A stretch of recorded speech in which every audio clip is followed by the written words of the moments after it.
부활절로부터 50일째 되는 주일, 그리고 예수님께서 승천하신 후 10일째 되는 주일을 성령 강림 주일이라고 합니다.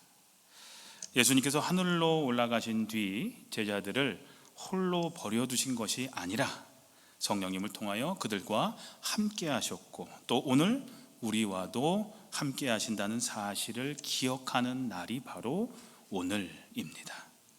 예수님은 요한복음 14장에서 이렇게 말씀하셨습니다.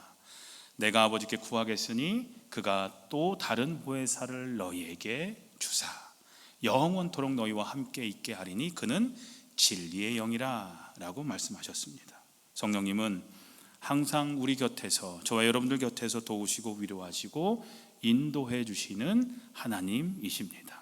우리가 약할 때 도우시고, 우리가 길을 잃을 때 진리로 이끄시고, 우리가 낙심할 때 다시 일으켜 세워주시는 하나님의 영이 바로 성령 하나님이십니다.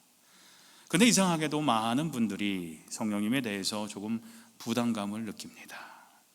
하나님 아버지의 사랑을 이야기하면 편안합니다. 우리 아빠 아버지, 하나님 아버지를 이야기하면 우리는 좋습니다. 예수님의 십자가와 그 은혜를 말하면 우리도 거기에 익숙하고 또 좋습니다. 그런데 이상하게 성령님에 대하여 말하기 시작하면 왠지 어렵게 느끼기 시작하고 낯설게 느끼고, 어떤 분들은 약간 조심스러워 하시는 분들도 있습니다. 왜 그럴까요? 왜 성령님은 유독 예수님과 하나님에 비해서 왜 유독 조금 우리가 부담스러워할까요?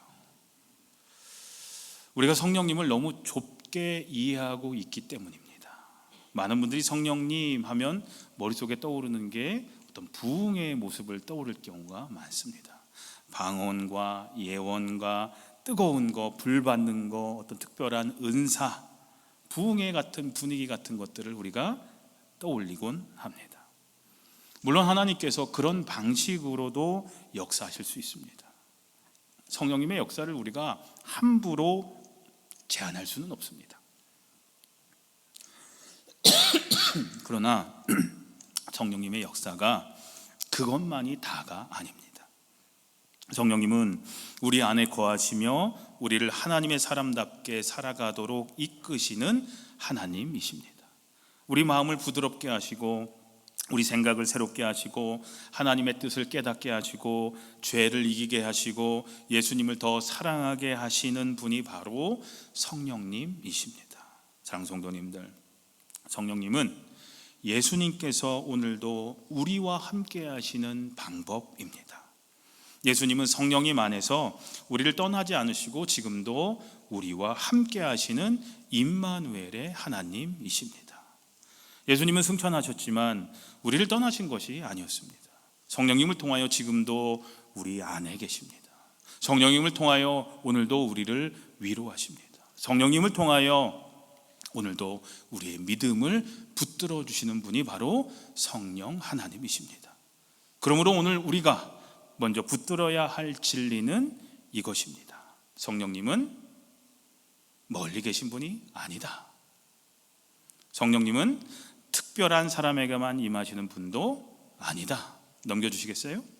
성령님은 예수님을 주님으로 믿고 고백하는 모든 성도 안에 이미 거하시는 하나님이시다라는 사실을 우리는 기억해야 됩니다. 성도님들, 오늘 말씀을 나누며 성령님을 더 이상 낯설고 어려운 분으로만 생각하지 마시고, 오늘도 나를 붙드시고 나를 새롭게 하시고 나를 주님의 뜻 가운데로 이끄시는 하나님으로 만나게 되시기를 간절히 소망합니다. 성경이 우리에게 성령님에 대해 분명히 가르쳐주는 사실이 있습니다. 우리가 하나님을 믿고 예수님을 나의 구주로 고백한다면 그것은 이미 성령님께서 우리 안에서 역사하고 계시다는 증거가 된다라는 겁니다. 우리 믿음은 단순히 내 결심으로 시작되는 것이 아닙니다. 예수님을 주님으로 고백하는 마음, 하나님을 아버지라고 부르는 믿음, 말씀 앞에 마음이 움직이는 은혜, 이 모든 것이 바로 성령님의 역사하심입니다. 로마서 8장 9절은 이렇게 말합니다. 만일 너희 속에 하나님의 영이 거하시면 너희가 육신에 있지 아니하고 영에 있나니 누구든지 그리스도의 영이 없으면 그리스도의 사람이 아니라 라고 말씀합니다. 그리스도의 영이 없으면 그리스도의 사람이 아니라는 겁니다. 그러나 반대로 말하면 우리가 예수님을 믿고 그리스도의 사람이 되었다면 성령님께서 이미 우리 안에 거하고 계시다는 뜻이기도 합니다. 사도 바울은 고린도 교회 성도들에게도 같은 사실을 전합니다. 고린도전서 3장 16절에 너희가 하나님의 성전인 것과 하나님의 성령이 너희 안에 계시는 것을 알지 못하느냐라고 말합니다. 성전은 하나님이 거하시는 곳입니다. 그리고 우리는 하나님의 성전입니다. 그러므로 우리 안에는 하나님의 성령께서 거하신다라는 이야기입니다. 이것은 성령님은 특별한 사람에게만 주어지는 은혜가 아니라 예수님을 믿는 모든 이들에게 주어진 은혜다라는 겁니다. 고린도전서 1장 22절에도 이렇게 말씀합니다. 그가 또한 우리에게 인치시고 보증으로 우리 마음에 성령을 주셨느니라. 성령님은 하나님께서 우리를 하나님의 백성으로 인치신 표라는 겁니다. 하나님께서 너는 내 것이다 라고 보증해 주시는 은혜의 증거가 바로 성령 하나님이시다라는 겁니다. 사랑하는 성도님들, 우린 이 시간 함께 모여 예배하고 있습니다. 온라인으로도 함께 우리는 이 시간 예배합니다. 예수님을 구주로 고백하기 때문에 우리는 이 자리에 또 온라인으로 참여하면서 예배하고 있습니다. 하나님을 찬양하고 말씀을 듣고 주님 앞에 기도하기 위해 이 자리에 나왔습니다. 이 사실 자체가 이미 성령님께서 우리 안에서 역사하고 계신다라는 증거가 됩니다. 성령님이 아니고서는 아무도 진심으로 예수님을 주님이라 고백할 수 없기 때문입니다. 고린도전서 12장 9절 3절은 이렇게 말씀합니다. 또 성령으로 아니하고는 누구든지 예수를 주시라 할 수 없느니라 라고 말씀합니다. 그러므로 여러분 안에 예수님을 내 삶의 주님, 주인으로 믿는 고백이 있다면 성령님께서 이미 여러분 안에 계심을 믿으시기 바랍니다. 여러분들 힘들고 어려울 때 하나님의 말씀이 생각나신 적이 있으십니까? 예전에 읽었던 성경 말씀이 떠오르고 예전에 들었던 설교 말씀이 마음에 남아서 그 말씀 때문에 다시 힘을 얻으신 적이 아마 있으실 겁니다. 만약 그러시다면 그것도 성령님의 역사하심입니다. 요한복음 14장 26절에서 예수님께서 말씀하십니다. 보혜사 곧 아버지께서 내 이름으로 보내실 성령, 그가 너희에게 모든 것을 가르치고 내가 너희에게 말한 모든 것을 생각나게 하리라 라고 말씀하셨습니다. 성령님은 말씀을 생각나게 하시는 분이십니다. 우리가 낙심할 때 말씀으로 붙드십니다. 우리가 흔들릴 때 주님의 약속의 말씀을 기억나게 하십니다. 우리가 죄의 길로 걸어가려 할 때 말씀으로 돌이키게 하시는 분이 바로 성령 하나님이십니다. 또 여러분들은 하나님의 뜻을 깨달으신 적이 있으십니까? 성경을 읽다가 내 삶을 향한 하나님의 마음이 깨달아지고 기도하다가 내 고집을 내려놓아야겠다라는 마음이 생기고 예배 중에 내가 가야 할 길과 버려야 할 길이 분명해진 적이 있으십니까? 만약 그러시다면 그 깨달음도 성령님께서 우리 안에서 하나님의 뜻을 알게 하시는 것입니다. 하나님의 뜻은 사람의 머리로 알 수가 없습니다. 성령님께서 깨닫게 하셔야 알 수가 있습니다. 성령님께서 마음을 열어주셔야 말씀도 들리고 은혜도 깨달아지고 순종할 힘도 생기게 되는 것입니다. 지금까지 우리는 성경 말씀을 통해서 한 가지 중요한 사실을 함께 살펴봤습니다. 그것은 예수님을 주님으로 믿고 고백하는 성도 안에는 이미 성령님께서 거하고 계시다라는 사실입니다. 그러므로 오늘 우리가 먼저 기억해야 할 것은 이것입니다. 성령님은 멀리 계신 분이 아니다. 우리 함께 읽어볼까요? 시작. 성령님은 멀리 계신 분이 아니다. 성령님은 예수님을 주님으로 믿고 고백하는 모든 성도 안에 이미 거하시는 하나님이시다. 사랑하는 성도님들, 여러분 안에 성령님이 계십니까? 여러분 안에 성령님이 계십니까? 네. 이 질문에 우리는 믿음으로 대답할 수 있어야 됩니다. 한번 우리 같이 읽어볼까요? 시작. 아멘. 성령님께서 내 안에 계십니다.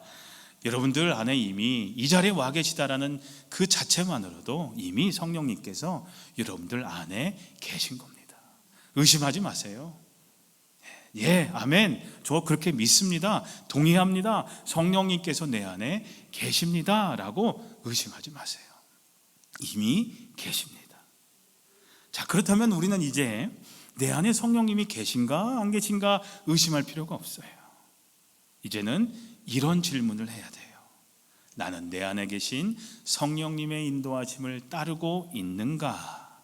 나는 성령님의 다스리심을 받으며 살고 있는가? 나는 성령님으로 충만한 사람인가? 이런 질문을 우리 스스로에게 해야 돼요. 내 안에 성령님이 계신가?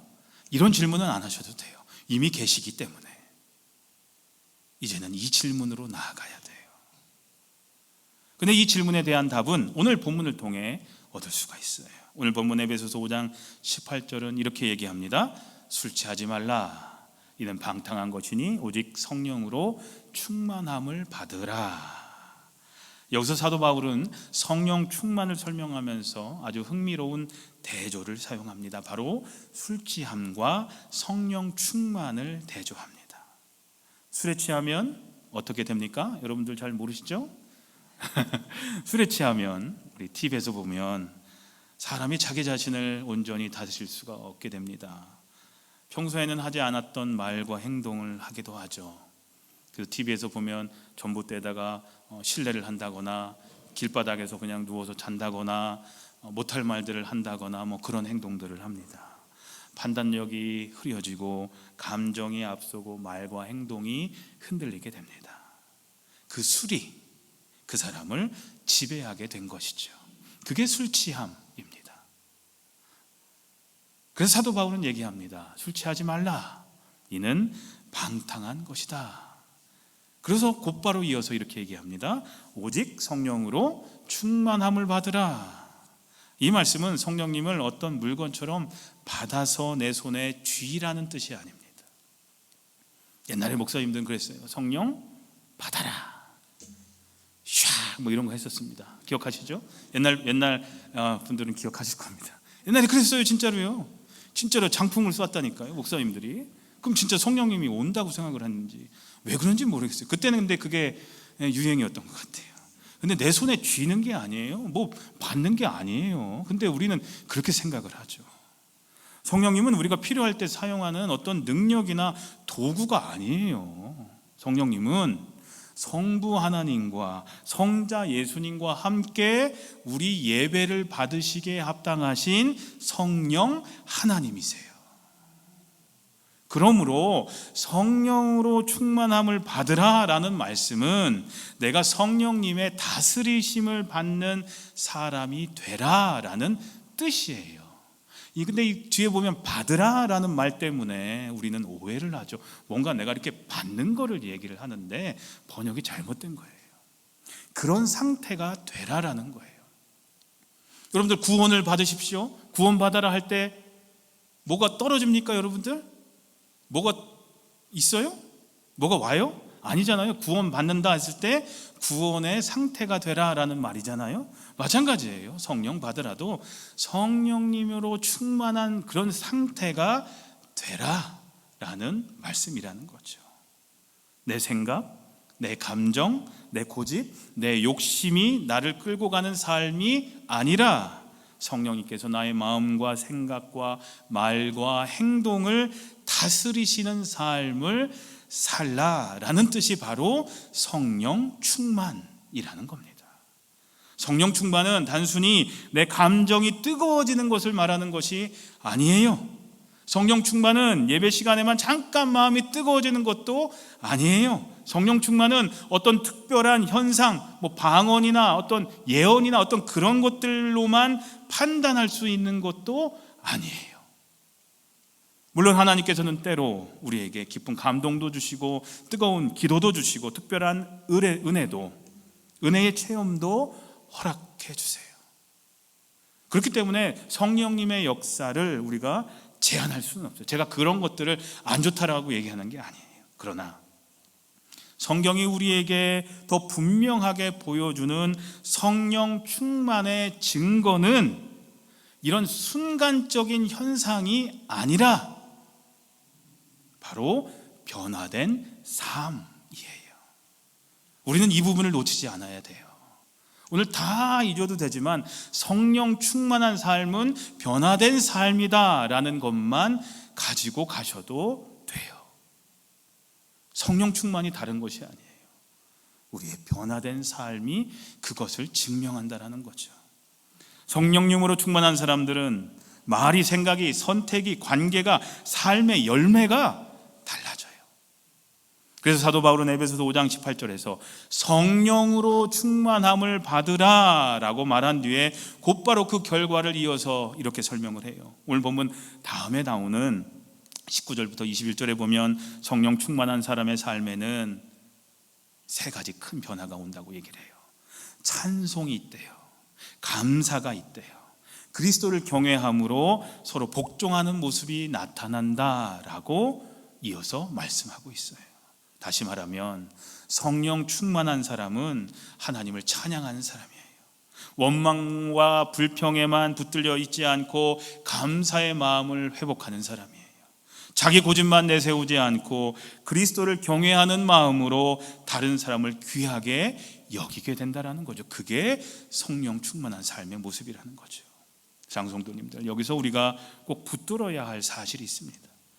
성령 충만은 교회 안에서만 증명되는 것이 아닙니다. 성령 충만은 가정에서 드러납니다. 부부 사이에서 드러납니다. 부모와 자녀 사이에서 드러납니다. 내 일터에서 드러납니다. 그리고 내가 편한 사람을 대할 때보다 나를 힘들게 하는, 나를 아프게 하는 사람을 대할 때 성령 충만은 더 분명하게 드러난다라는 사실입니다. 우리는 교회에서는 얼마든지 은혜로운 말을 할 수가 있습니다. 아유 장로님, 아유 권사님 하면서 온화한 모습으로 우리는 그렇게 성령 충만한 모습처럼 은혜로운 말들을 쏟아낼 수가 있습니다. 교회에서는 얼마든지 찬송을 크게 부를 수가 있습니다. 교회에서는 얼마든지 기도하는 모습을 보일 수 있습니다. 그러나 진짜 성령 충만은 교회 밖에서 드러납니다. 내 삶 속에서 성령 충만이 드러납니다. 내가 화날 때 성령님께서 내 입술을 붙들고 계신가? 내가 억울할 때 성령님께서 내 마음을 다스리고 계신가? 내가 중요한 결정을 할 때 성령님께 묻고 있는가? 내 뜻대로 되지 않을 때 그래도 하나님을 신뢰하고 있는가? 내 가까운 가족이 나를 볼 때 내 안에서 예수의 향기가 느껴지는가? 이 질문 앞에 우리는 겸손해야 돼요. 교회 다닌 연수가 그 성령 충만을 증명하지 않습니다. 교회에서의 직분이 목사면 성령 엄청나게 충만할 거라고 생각을 하실 수 있겠지만 그 직분이 그 성령 충만을 증명하지 않습니다. 성경 지식이 많다는 것이 그 성령 충만을 증명하지 않습니다. 교회에서 오랫동안 섬기고 봉사했다라는 것이 그 성령 충만을 증명하지 않습니다. 물론 그 모든 것은 귀한 겁니다. 그러나 성령 충만의 가장 분명한 증거는 변화된 삶, 그리고 그로 인한 삶의 열매, 그게 중요합니다.